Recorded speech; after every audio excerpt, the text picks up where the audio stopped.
Cambiar de rol hacia ciencia de datos puede ser un infierno si no sabes qué rol buscar. Hay gente que estudia por un año entero y no puede ni siquiera hacer que lo llamen en su primera entrevista. Y esto no es porque no sabe, sino porque está perdido tratando de estudiar una cosa u otra sin tratar de definirse en un rol. Y eso es porque no sabe bien qué es lo que hace un analista de datos, un científico de datos, un ingeniero de Machine Learning o un ingeniero de inteligencia artificial. Y yo no quiero que te pase eso. Por eso en este video te voy a mostrar y contar bien qué es cada uno de estos roles, para que sepas cuáles son sus fortalezas y a qué se dedica cada uno, para que vos puedas elegir ahí cuál es el rol que mejor te representa para poder darle forma a tu perfil apuntando directamente a ese rol. Quédate que ya empezamos. Este es el segundo video de una serie de videos justamente llamado Ruta L, donde vamos a ver el camino que tenés que seguir para preparar tu perfil para conseguir tu primer trabajo en ciencia de datos. Y empieza acá, eligiendo cuál es el rol más apropiado para vos. ¿Por qué es tan importante decidir qué rol quiero ser o a qué rol quiero apuntarle? Hay un montón de razones, pero básicamente si vos no elegís un rol en concreto, lo que vas a hacer es estudiar demasiado o estudiar lo equivocado. Si bien nunca está de más estudiar, pero por ahí le vamos a prestar demasiada atención a ciertas áreas que no son las más importantes para nuestro rol. Por ejemplo, si vos querés ser ingeniero de Machine Learning, no tiene sentido pasarte semanas o meses estudiando y siendo un profesional en Power BI. Si bien es una habilidad que te va a ser útil en algún momento seguramente, pero no es lo esencial que se busca en un Machine Learning Engineer.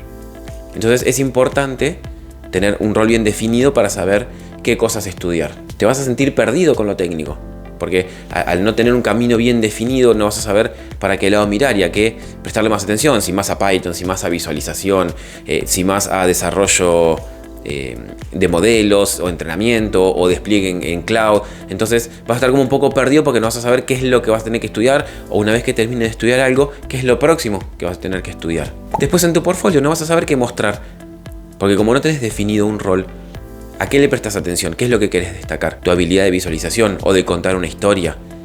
¿De mostrar insights que obtuviste de los datos? ¿De cómo entrenás un modelo? ¿De cómo elegiste un modelo? ¿De tu capacidad de hacer inferencia? Bueno, todo esto lo vas a tener mucho más claro si vos tenés definido a qué rol le querés apuntar. Y por último, como consecuencia de todo esto, vas a empezar a postularte mal. ¿Por qué? Porque por ahí te puedes empezar a postular al puesto incorrecto, o vas a empezar a postularte a todo, analista de datos, a científico de datos, a ingeniero de IA. Vas a empezar a querer ir para todos lados y no vas a profundizarte en ninguno y no vas a destacarte en ninguno. ¿Por qué? Porque tenés un perfil muy genérico, muy difuso, que no tiene definido el rol al cual apunta. Entonces cuando te ve un reclutador va a decir, pero ¿y esta persona qué es? ¿Es analista, es científico? No va a tener en claro ni siquiera ellos mismos qué es lo que somos nosotros, porque nosotros no lo tenemos claro. Esto es como si te prepararas para ser actor, por ejemplo, pero no definieras si querés ser actor de teatro, de cine, de televisión o actor de voz. Y todas tienen un común denominador, que es interpretar un personaje, pero cada una tiene sus matices y sus particularidades que hace que te especialices en uno o en otro. Bueno, en el caso este lo mismo. Cuando estamos trabajando con datos, todos son más o menos comunes en ese punto, ¿no? Todos tratan de obtener algo positivo de los datos, ya sean insight o entrenar modelos o lo que fuere. Pero después cada uno se especializa en un área y bueno, cada uno después se destaca en alguna de esas características. Obviamente esto no es algo completamente definitivo. Uno puede irse por un rol y después con el tiempo resulta que le gusta también otro rol o quiere empezar a especializarse en otro rol y puede formarse ahí. No es que si decidió uno tiene que quedarse en ese, pero sí es importante en algún momento elegir uno y empezar a apuntar para ese lado, sobre todo si estamos haciendo el cambio y queremos tratar de conseguir nuestro primer trabajo en el área de ciencia de datos con cualquiera de estos roles. Pero obviamente cuanto más específicos seamos, más chance vamos a tener de conseguir ese primer trabajo. Como dijimos, hay 4 roles principales dentro del área de Data Science. Pensemos a la ciencia de datos como un gran paraguas que engloba varios roles, ¿sí? Los 4 principales son los que yo les mencioné: analista de datos, científico de datos, propiamente dicho, ingeniero de Machine Learning e ingeniero de inteligencia artificial. El analista de datos se especializa en tratar de obtener insights a partir de los datos. ¿Y qué son los insights? Son datos o información relevante que pueda apoyar al negocio. Por eso el analista de datos está más del lado del negocio. El analista de datos trabaja mayormente con datos estructurados con la intención de obtener insights a partir de esos datos, es decir, valores representativos para el negocio que puedan ser accionables. Por eso el analista de datos trabaja más cerca del lado del negocio, ¿sí? Que del lado tanto técnico. ¿Qué herramientas principales utiliza? Bueno, utiliza Excel, SQL para obtener estos datos y trabajarlos. Y después utiliza herramientas de visualización como Power BI o Tableau, Looker, depende el framework con el que estemos trabajando, la herramienta que se quiera usar. Esto para ahí como para empezar. Pero si se quiere ir un paso más adelante,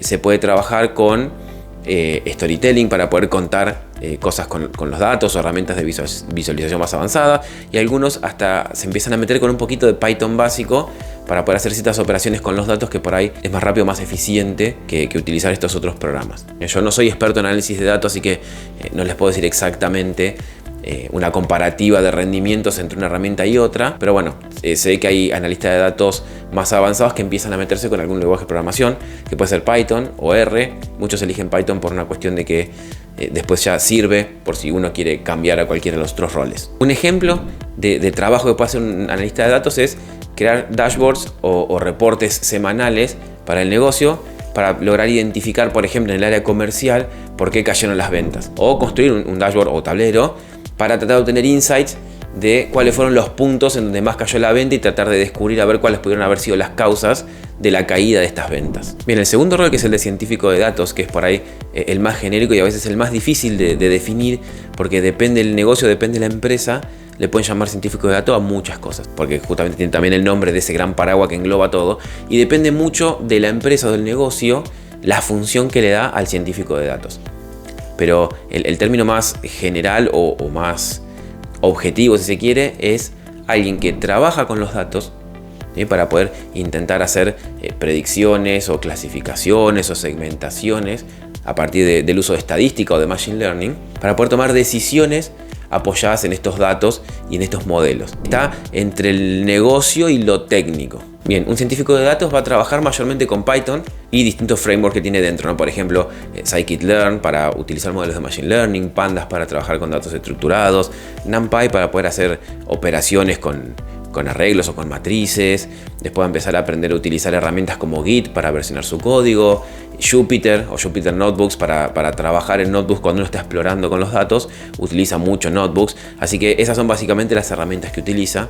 Y después, bueno, más adelante, si uno quiere especializarse más, puede ir un paso y empezar a aprender redes neuronales o alguna herramienta como Docker, por ejemplo, para poder encapsular el proyecto dentro de un contenedor para que después sea más fácil de desplegar. Por ejemplo, un caso de aplicación de un científico de datos podría ser construir una herramienta que permita predecir la probabilidad de fuga de un cliente o de renuncia a un cliente en una empresa de, digamos, telecomunicaciones, ¿sí?, y enseñarle al negocio cómo usarlo, cómo puede después, a partir de los datos que tiene la empresa, cómo utilizarlo para hacer esta predicción. Y después la empresa tomará acciones para tratar de impedir esto o de reducir esta probabilidad de que la gente se vaya, a partir de justamente los datos, ¿no?, basándose en este modelo que construimos nosotros. El tercer rol, que es el de ingeniero de Machine Learning, se centra en intentar convertir o llevar modelos de Machine Learning diseñados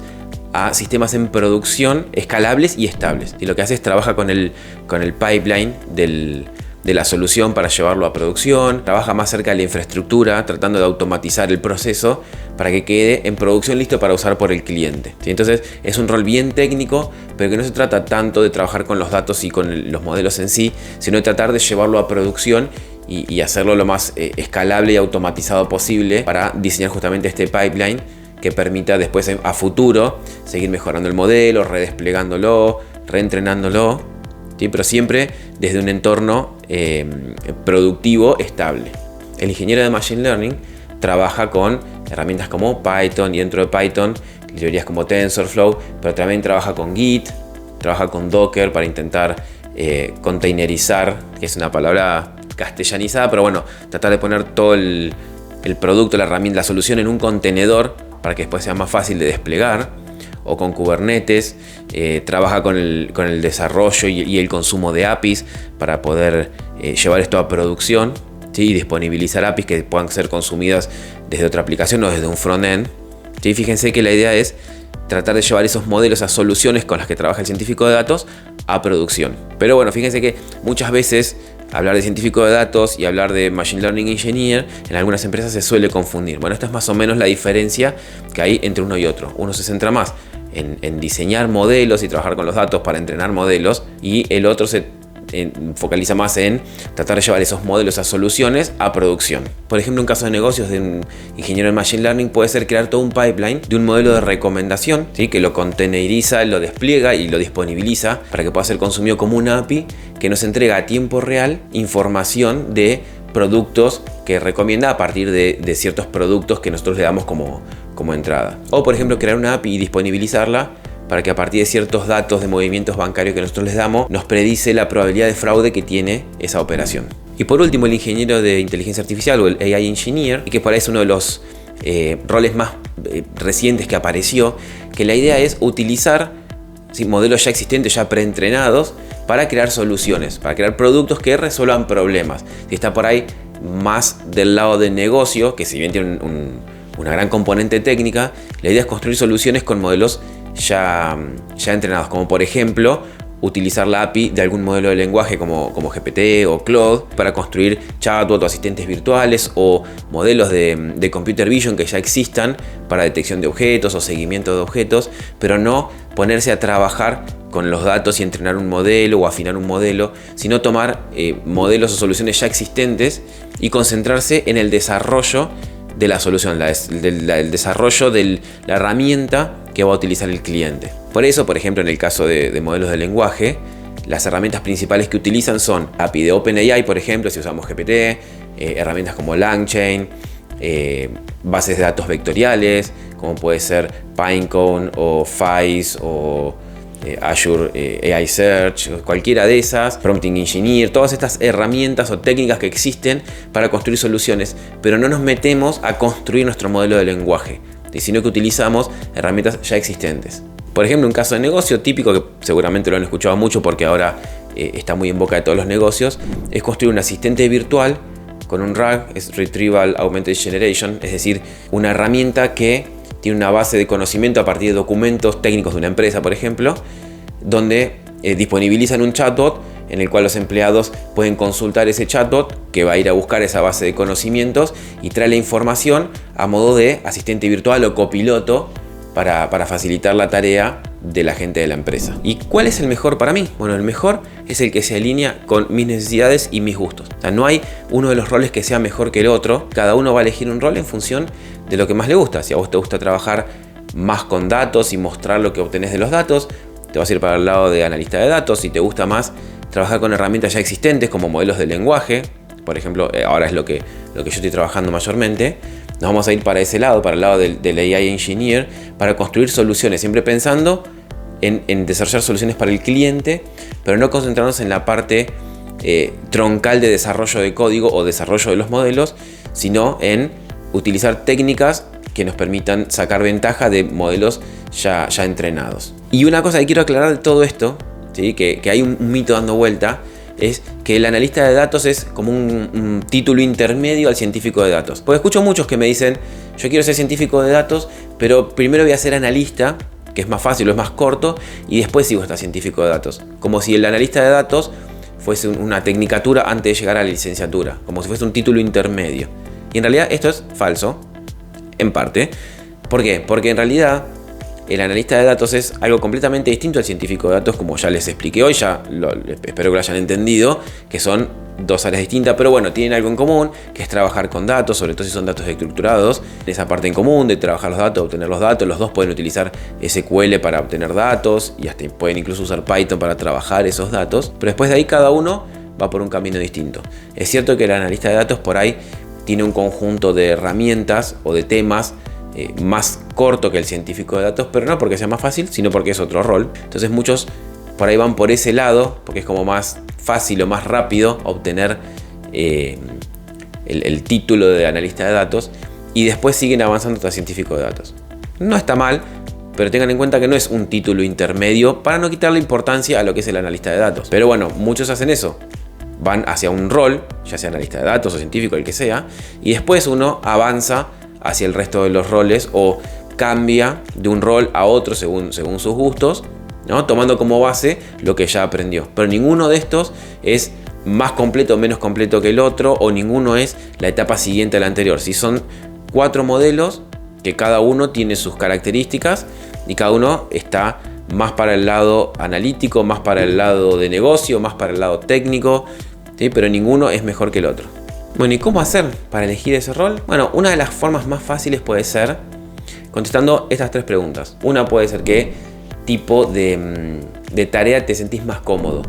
Trabajando con datos, trabajando con modelos de Machine Learning, automatizando modelos o desarrollando soluciones con modelos ya precreados. ¿Te sentís cómodo con la parte de desarrollo, de desarrollo de código o no? Y la tercera puede ser qué tipo de postura tenés con respecto al equipo, ¿no? ¿Te gustaría más un equipo técnico, mixto, más orientado a lo que es negocio? Bueno, con esas preguntas uno podría empezar a definir, a ver, por las descripciones que vimos hoy en este video, qué tipo de rol es el que más se ajustaría a nuestros gustos. Pero no te la dejo acá, te voy a compartir un enlace en la descripción para que puedas entrar a un cuestionario que, contestando muy poquitas preguntas de forma muy rápida, te va a ayudar a definir cuál es el rol que más se ajusta con vos. Y de esa manera tenés que liberarte de empezar a pensar a ver cuál puede ser el rol más apropiado para vos y te va a ayudar a tomar la decisión. Seguilo en el link que está en la descripción, que te va a llevar directamente al formulario. En mi caso, por ejemplo, a mí me gustaba mucho trabajar con datos, pero me gustaba trabajar con modelos de Machine Learning, es decir, crear modelos que me permitan predecir cosas o inferir cosas a partir de nuevos datos. Por eso yo me fui a lo que es un científico de datos con más orientación para el lado de Machine Learning, ¿sí? sin toda esa parte de productividad o de llevarlo a producción, pero sí concentrado en trabajar con datos que me permitan entrenar modelos. Y últimamente, con la aparición de lo que es la IA generativa, bueno, me empezó a interesar mucho esto de generar soluciones, ¿no? para el cliente o para quien sea, a partir de ya herramientas creadas, porque son herramientas entrenadas por empresas gigantescas que entrenan con miles de millones de datos. Entonces son herramientas muy poderosas y muy precisas que nos permiten concentrarnos en el desarrollo de soluciones. Obviamente también sigo desarrollando, sigo escribiendo código, sigo trabajando con datos, pero ya no me centro tanto en poner a entrenar modelos o diseñar arquitecturas de modelos, sino me concentro más ya en el desarrollo de la solución como algo integral. Bien, si te gustó y te resultó interesante, suscríbete y compartilo, porque seguramente alguien conoces que también está en la misma situación, que no sabe por qué rol definirse. Sí, estate atento porque voy a seguir subiendo los videos de esta nueva serie. Por ejemplo, la próxima vamos a subir la U de la ruta L, que se encarga del upskilling, es decir, qué habilidades te conviene aprender según tu rol para concentrar tu aprendizaje y ser lo más asertivos posible en nuestro camino de formación para reducir el tiempo y aumentar las chances de éxito. Nos vemos la próxima. Chao.